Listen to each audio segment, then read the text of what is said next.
Thank you very much. Thank you. Well, thank you very much, comrades, brothers and sisters, and I should say, John, of course, us politicians love being photographed, so I thought you'd be all right. there's no problem there.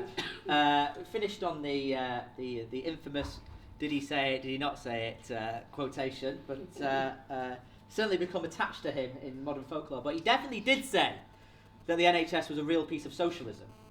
And he was right on that. And he said it was a real piece of socialism because it was about equality and it was funded by general taxation. So the well-to-do, as he put it in those days, paid more taxation and it covered all of us.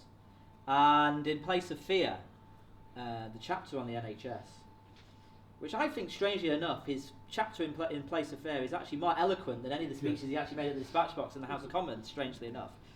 His common speeches are much more about the battle he was in with the BMA, but it's actually, I think it's in place of fear where he really, with great passion, makes the case for an NHS. And he talks about, the ridiculousness of the proposed sort of social insurance scheme, which was doing the rounds in them days, and from time to time the right wing comes out and proposes it again, as indeed these various right wing organisations are paying for it again, proposing it again. And he's making the point, well, what's going to happen?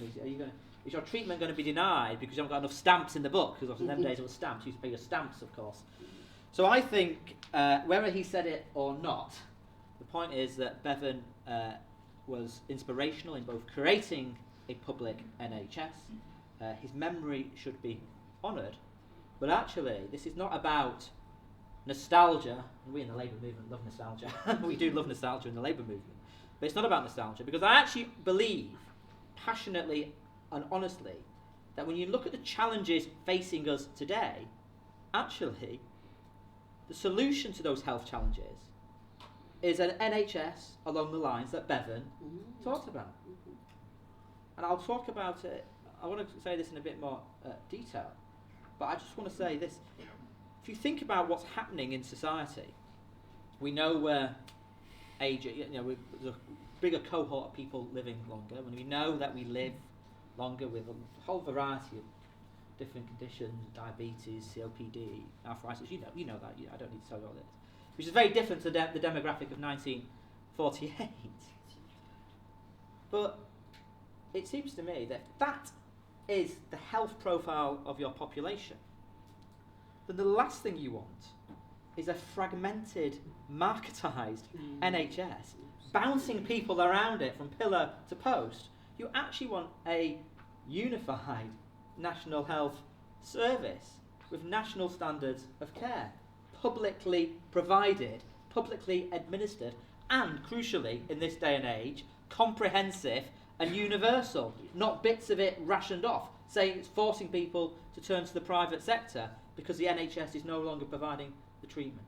So actually, even though we love in the Labour movement and trade union movement talking about Bevan and what he did 70 years ago, actually what he did 70 years ago is more pressing and more relevant today than ever before.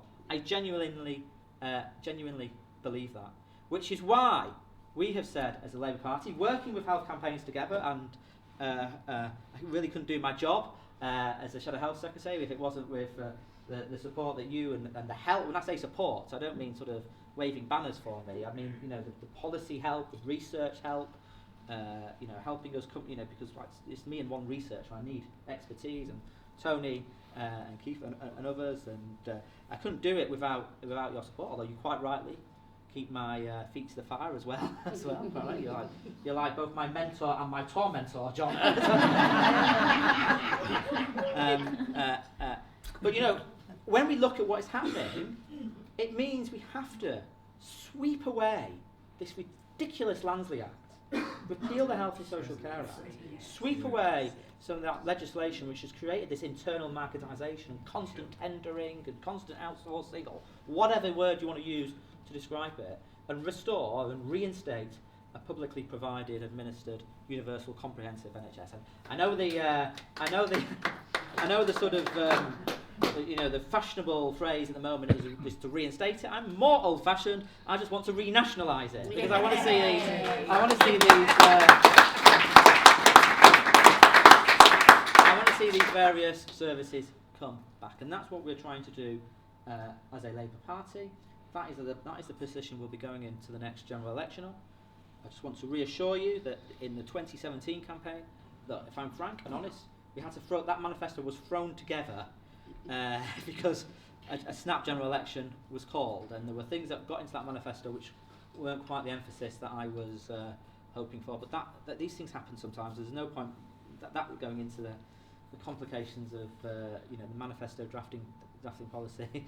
Some things got in there which sort of shouldn't. So, this is what we'll be campaigning on in the next general election, and I've been working very closely with Health Campaigns Together on what how we do that, how we bring forward that legislation. We've had meetings in Jeremy Corbyn's office with Jeremy Corbyn's policy team. The point is, we are going to bring forward legislation to sweep away landslide, restore and reinstate a public national health service. That's the first thing. The second thing is on the point that you're making about the migrant charges. I'm pleased that you're bringing a motion to the conference tomorrow. Are you speaking at the? Do you know are you speaking at the conference tomorrow? Are you? I'm not. Terry, do you know who's speaking to the Rights for Migrant Women motion? No, it came out of annual women's conference earlier this year, so it will definitely be coming. Well, let me put it like this. It will be debated. I'm sure the motion will get passed, but, and I hope I don't get in trouble with the Conference Arrangements Committee, but even if it doesn't get passed, I'm going to implement it if I become Health Secretary anyway.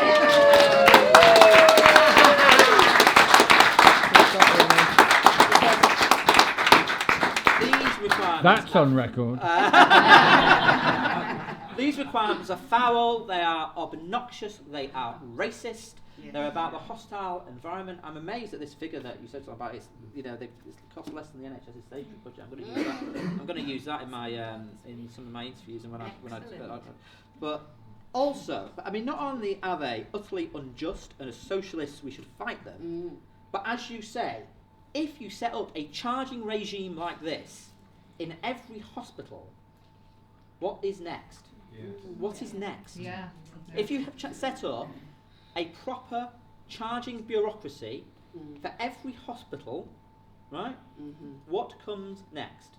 And that is the issue, because it's only one step away from maybe European EU nationals, and then it's only one step away from sorry, you're going to have to wait for your knee replacement, but here's our charging machine, just stick your credit card on there and I'll do it for you now. We are one step away from that. It will push people further into paying for treatment. So, do you know they already do that in Warrington? Right, in Warrington, yes. Well, that's what happened in Warrington. But I thought they backed down on that now in Warrington after the campaign. They withdrew it briefly, but I understand from activists there it's ready to put back into the public domain. I raised that in the House of Commons and others did as we spoke out when that happened in Warrington. So look, that is why this charging regime isn't just about how foul it is and obnoxious to treat people from from across the world, and actually it's not just people from across the world. It's people who were caught up in the Windrush scandal were being charged, like that gentleman who was charged with his cancer treatment. But it's one step away from rolling out a whole charging regime across the NHS. That's why it's such a fundamentally important campaign. Another reason why the legislation to protect the NHS that we would want to introduce is so absolutely crucial is because, as I don't know if you talked about this, Sonia, I know you've been doing, you're on the telly more often than Simon Cowell these days. So, you've been on the TV lots about your petition against Donald Trump and the trade deal, and quite rightly so. Is that we need to protect the NHS and the trade deal. And look, when we're on the picket line and the demo, obviously we're saying, our NHS is not for sale and take it off the table and all that. And they are campaign slogans, and they're important campaign slogans. And the ordinary man and woman on the Clapham omnibus, people don't really use that phrase anymore, do they? But I sort of like it.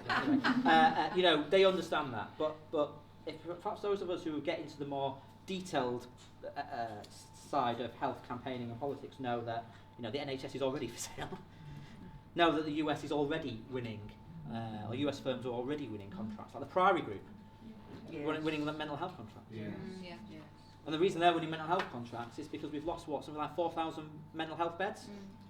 So you've got young people in desperate mental health crises, often sent 300 ways to these very poor quality private providers like the Priory and so on. Their Priory is owned by the US, and their record particularly is appalling. So we know actually, because of the liberalisation and the marketisation that has gone on in health policy, the US can already win these contracts. So that's why we've got to repeal it, and that's why we've got to undo it. But here is the big thing, right? If you get, I don't know if you said this, I said it all. Oh, you said it all. Do you want to do my speech tomorrow at the conference?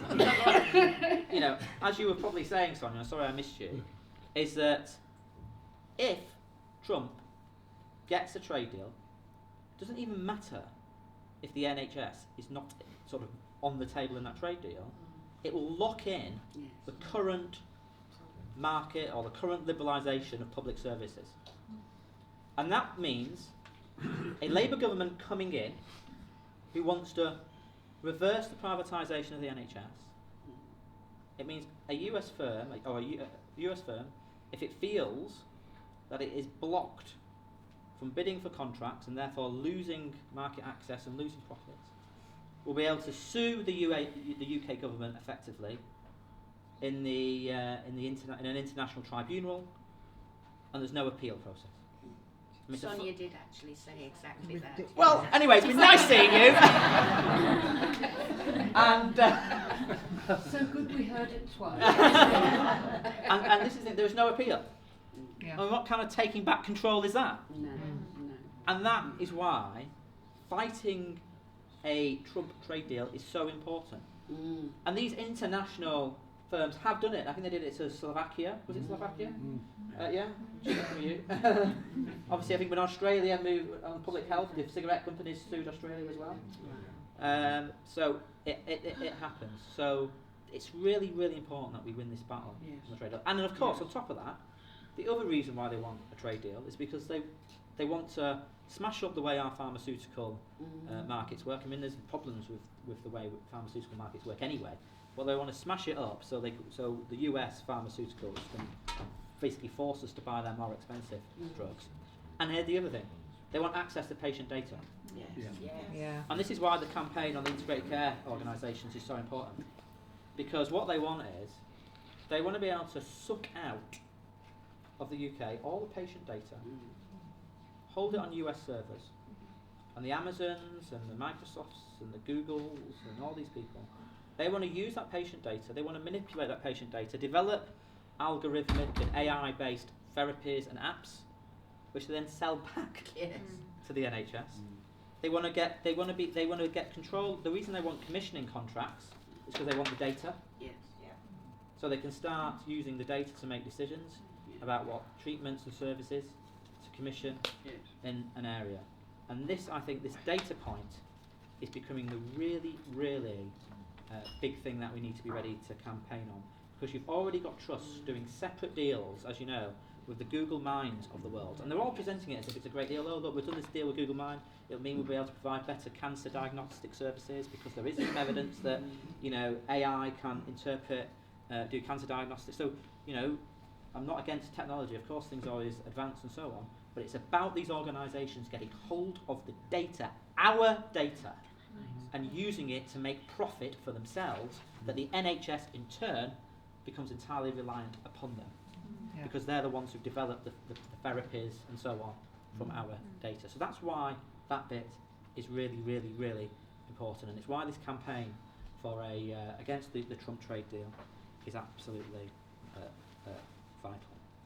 There's other things that we're obviously focused on. We're going to continue the campaign against the austerity and the cuts, because no matter what Boris Johnson says, and he thinks he's going to be like, he thinks he can sort of make the NHS a big campaign point for him. The NHS is not getting the level of investment it should be getting. When he announces capital investment, it's actually a con. All he's doing is allowing trusts to spend the money which they had built up by making efficiency savings. So they made a load of efficiency savings, cuts basically, saved some money. Ministers stopped them from spending it, and all Boris Johnson did at the beginning of the summer was lift that prohibition on them. So that was a complete con. We know we've got staffing crisis across the NHS, 100,000 staff shortages. We're going to bring back a bursary to train the nurses and midwives. We are going to, I announced today that we're going to increase GP training to 5,000 a year, and we've done some calculations. We think that means 27 million extra GP appointments as well. You didn't say that bit, no? But I also think, right, I think also, and health secretaries have always grappled with this, but we've never quite delivered it. But when you look at what's going on in society, I think we've got to take a more fundamental approach as well to the delivery of healthcare. Because after years of austerity now, life expectancy, which has generally improved year by year for 100 years, has not only stalled, it's begun to go backwards in the very poorest of areas. It usually goes backwards in the former coalfield areas and sort of former industrial areas, and when you drill down into data, it's usually going backwards amongst poor, older women, which I suspect is a function of the very severe adult social care cuts. But it'll also be a function of the fact that the quality of housing that many of our elderly are living in is, damp, cold, and so on. But at the other end, it's not our child mortality rates, which is children, as you know, dying before they get to their first birthday, has worsened 4 years in a row. That is, the last time that happened was the Second World War. Suicide rates are increasing. Addiction, or deaths from addiction, from drugs and alcohol particularly, are on the increase. We've got this phenomenon called deaths of despair, which has been a very well-known phenomenon in the United States, now coming over here, which is basically people killing themselves, or drinking themselves to death, or overdosing on drugs. And as you will know, wherever you see this phenomena on the increase, it usually always coincides with growing poverty, growing deprivation, increasing inequality, cuts and austerity. So this is what 9 years of Tory government is all about as well, and it's why the sort of what we want to do on public health, why we want to put more money into public health, not be cutting it, and why what we want to do on mental health services, cutting child and adolescent mental health services and addiction services, is so important. And actually, we're going to bring forward something called the Future Generations Wellbeing Act, which is that they've actually got one in Wales, and they're doing something similar in New Zealand, which will put in law commitments to narrowing health inequalities, and will put statutory responsibilities on organisations to tackle inequalities and always make sure their views are aimed at improving well-being and health. And it's a new idea. Wales have done it.